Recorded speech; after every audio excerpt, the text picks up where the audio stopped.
Hi guys, Blake Beaber with Iowa Wesleyan University and Figured Out Baseball. Today I want to show you guys a drill that we do just about every day. It's called contact point. The reason we do this is to teach our guys the three different swings that we want depending on our approach at AB. So our line drive approach, this is going to be just even with our front foot to just in front of it from anywhere from 6 to 10 inches. We don't want to go too much further than that. We tell our guys anywhere from our front foot to about 6 inches. That will produce more line drives. The deeper we let the ball get, the more likely it's going to be a ground ball. So if we need to hit a ground ball at second base or move a runner over, we're going to let the ball get a little deeper on us, and we're going to make contact behind our front foot or behind the plate, depending on where you set up in the plate. We tell our guys to set up to where when we land, our strike foot is even with home plate. Our third approach is our fly ball approach. So we do this a lot when we need a big double or like a 2 out, nobody on, bases loaded AB. We're going to try to catch the ball out in front and drive it.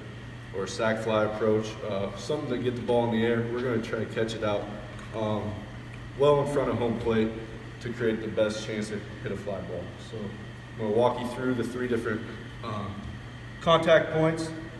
Once again, like I said, so we teach our guys to wherever they set up in the box, we want our stride foot to be even with home plate. That just gives them a landmark so they can be consistent with their stride foot landing spot. And there's not any worry about moving up or back in the box. They can be consistent with that. So that's what we teach. So right now this is set up for a line drive approach. Like I said, front foot even with the plate. Okay, the plate or the tee is just in front of home plate. It's about 2.5, 3 inches in front. So this is our line drive approach.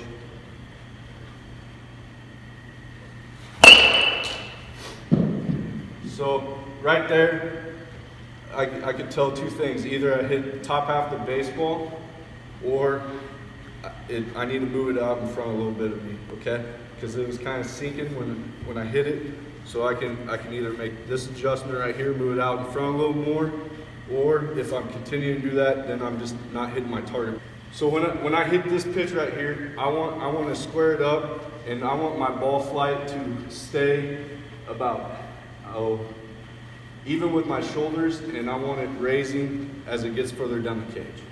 Okay, so anything below shoulder height and sinking down, the further it goes down the cage, that's what we're not after. Okay, we want our ball rising, line drive. Okay, so picture yourself hitting a line drive over the pitcher's head.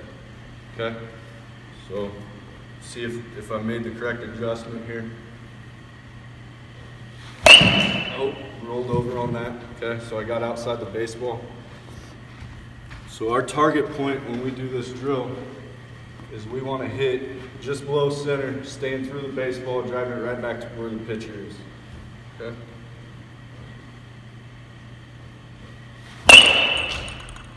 So that ball hit the top of the net. Okay, it was on a line rising up the whole time. That's what we're after there. Okay, so the next drill, we'll let the ball get a little deeper on us, okay?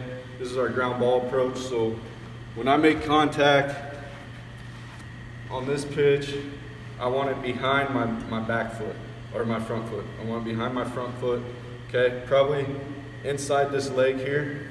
And our goal is you don't want to hit it straight into the ground, okay? We don't want that, okay? We want to hit a hard ground ball to the right side here. So in order to do that, we got to stay inside the baseball, making contact in this top right area or top left area. So, okay, right there, the ball came off the bat pretty hard. It was sinking right away. Okay, it's not ideal. So the way we want our ground balls is kind of like my first swing. Okay, it's sinking, but it's still got some air on it. So that right there just tells me that I probably got too much top half of baseball. The reason we practice hitting ground balls second base, we do something called swap round, and it's swing with a purpose. Okay, everything we do every day is situational. So part of that drill is to move the runner over. So when we get a guy on second base with nobody out, our goal is to go up there and hit a hard ground ball in between the first and second base side. So that's the reason we practice this drill, so our guys can get a feel for it when they go to do it live, whether it's a BP off a machine. They know what they need to do and let the baseball do to have that approach. Okay, that was a lot better. Okay, it hit kind of towards the bottom of the L screen, but it wasn't a straight ground ball into the ground. So that probably would have got the job done right there. Our next approach is our fly ball approach. Okay, this is something that we don't practice a lot, but it's something that we try to do when we do this drill, so our guys understand just to make the adjustment. If I'm out in front, is that why I'm popping up everything? Okay, but it's also a different situation that we do too. When we have bases loaded, less than 2 outs, we want the ball in the air, okay? Ground balls kill us with the bases loaded, so we go up there literally trying to hit a fly ball or something in the gap, so we want our guys to understand what it takes to do that. So we move the tee up and way in front of our front foot, all right? And our target point for the baseball now is below center, okay? So we really want to lift this pitch so we can either get a sac fly or stay out of the double play. Hitting a fly ball right here is better than hitting in a ground ball double play in the inning, okay? This at least gives us a chance for the next guy to make something happen.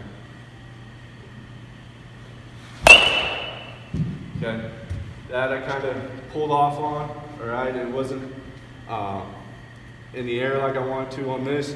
You almost want the ball to go straight up in the air, all right? So I kind of pulled off and I kind of was in and out of the zone with it. So you really want to stay through it. We're trying to picture yourself hitting a fly ball straight to the center fielder or over his head. So definitely want to stay through this pitch. It's harder because it's harder to go out and get this pitch and stay through it. Okay. That was better. It was almost straight up into the top of the net. And that's what you're after with these 3 contact points. Once again, I'm Beaber with Iowa Wesleyan University. We figured out baseball. Be sure to check out our next drill, give and take and number drill.